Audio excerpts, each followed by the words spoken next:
Hello everyone, welcome back to Flyshoot Channel for see the Tu-95 MSM video upgraded to an awesome bomber.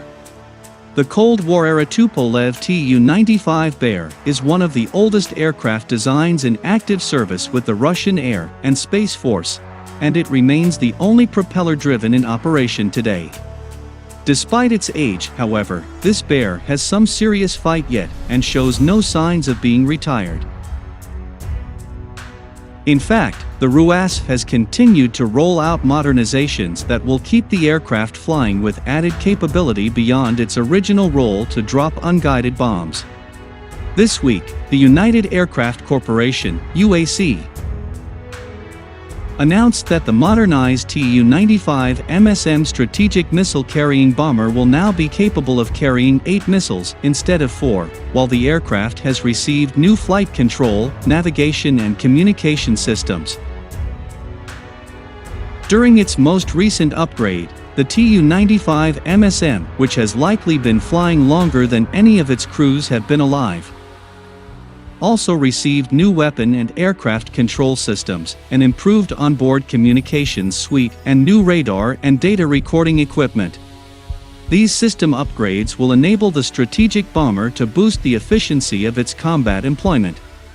A possibility has appeared to carry 8 instead of 4 missiles, i.e. to increase its weapon payload twofold and extend the aircraft's service life considerably.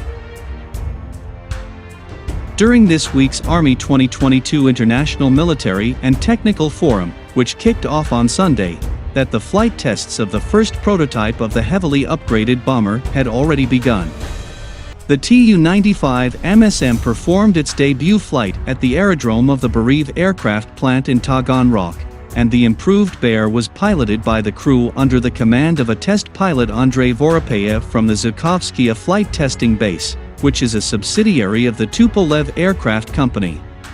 According to state media, the flight proceeded in the normal mode at an altitude of 9,000 meters and lasted 2 hours and 33 minutes. The systems and equipment performed as expected and the entire test flight was conducted without a hitch. The Tu-95 first entered service with the Soviet Air Forces in 1956 and is expected to remain in service with the Russian Air and Space Force until at least 2040. Despite the age of the aircraft, it remains in service because few Russian aircraft can cover such great distances for such long periods of time while carrying the large payload. Earlier this year, an upgraded Tu-95 MSM reportedly took part in the aircraft platform's first combat sortie in Syria, where it was used in a bombing mission against a terrorist group's stronghold. That particular aircraft used in the mission may have been of the first upgraded models that the RUASF had received, and it was escorted by a legacy Tu-95 MS bomber as well as by Sukhoi Su-35 flanker fighter jets. It will be worth watching to see when this newest improved version makes its combat debut, as it can pack double the punch of its predecessor models.